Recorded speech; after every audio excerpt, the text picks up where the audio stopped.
In the dying days of October 2008, Daniel Mercer, a 29-year-old freelance journalist from Chicago, drove into the thickly wooded hills of Ashevale Hollow, New York.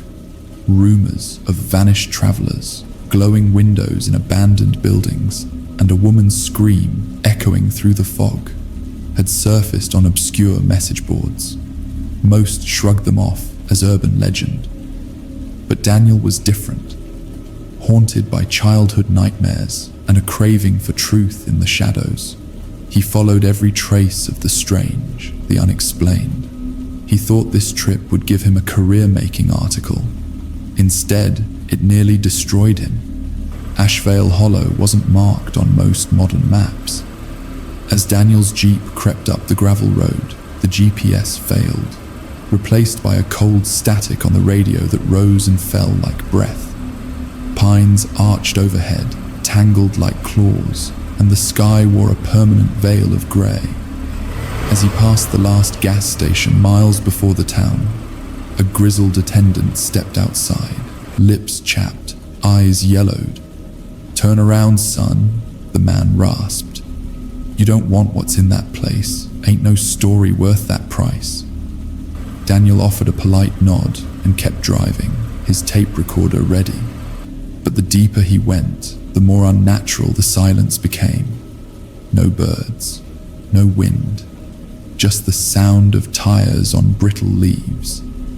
When he arrived, Ashevale Hollow was nothing more than a skeleton of a village.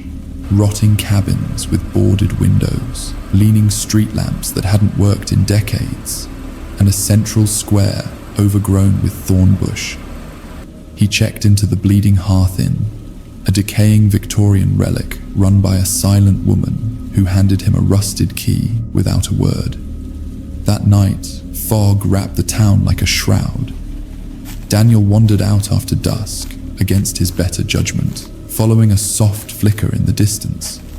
It led him to an old, long-abandoned schoolhouse with charred windows and collapsed eaves. But the light inside, it pulsed, like it was breathing.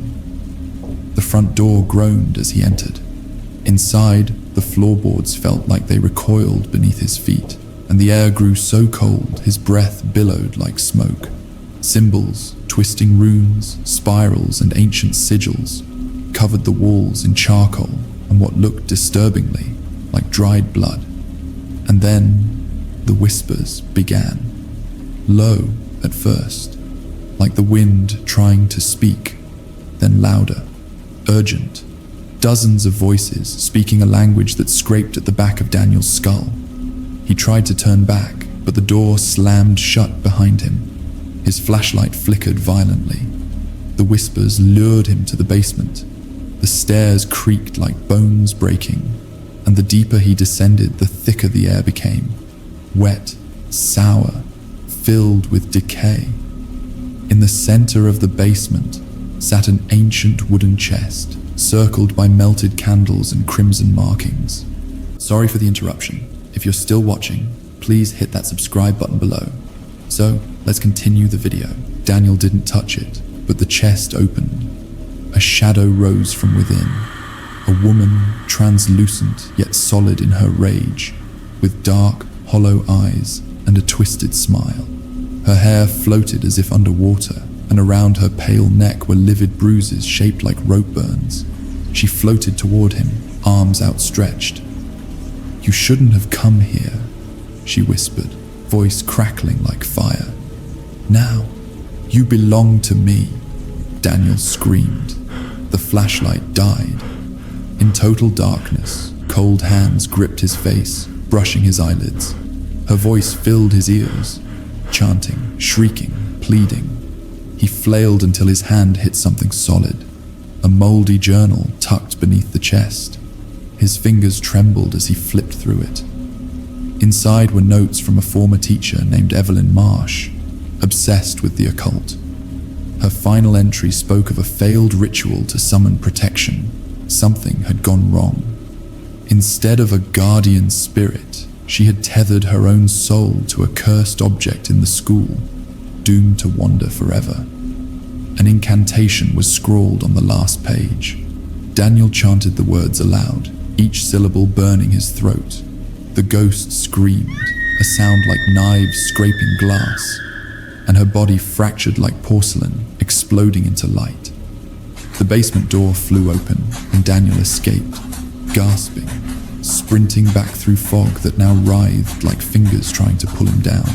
He didn't sleep that night, nor the next. Even back in Chicago, Daniel felt her, in mirrors, in his dreams. The smell of burned wax lingered in his apartment, and once, just once, he awoke to find bruises around his throat and a whisper in his ear. You read the wrong part. But the journal had more. Months later, still haunted, Daniel returned to Ashevale with a deeper purpose. He'd found references to a second ritual chamber, a hidden room beneath the schoolhouse. That was where Evelyn's soul had truly been bound. To free himself, he had to destroy the anchor, a talisman forged in shadow and sealed with blood. Armed with salt, iron nails, and holy water, Daniel ventured again into Ashevale's belly. This time, the air was thick with screams before he even entered the schoolhouse. The whispers knew him now. They called him by name. He found the hidden chamber beneath the floorboards. Inside, time felt wrong, like everything pulsed too slow. A coffin-shaped altar sat in the center, and atop it, a talisman made of black obsidian, carved with runes that bled when he looked at them too long. Evelyn was there, more solid now. Her face was no longer human, a jagged mouth filled with too many teeth, eyes glowing like furnace coals. You think you can undo what I've done? She howled. You're just another vessel. Daniel placed the talisman in a ring of salt, lit the candles, and began the final incantation. Evelyn screamed, her form distorting, claws scraping the walls. The candles flickered violently. The ground trembled. She lunged, shrieking, I'll tear your soul in half. He finished the chant. The talisman burst in a scream of fire and shadow, sucking the spirit back into the void. The walls cracked, the air lifted, and Daniel collapsed, soaked in sweat, lungs on fire. Ashevale Hollow exhaled. Birdsong returned within days. The fog lifted.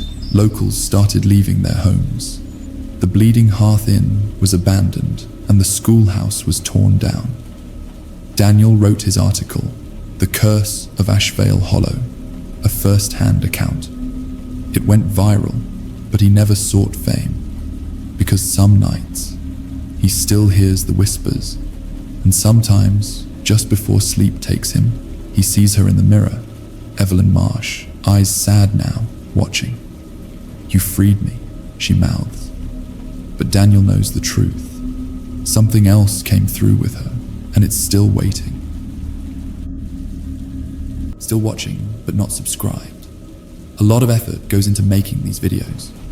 When you subscribe and share, it keeps me motivated to create more.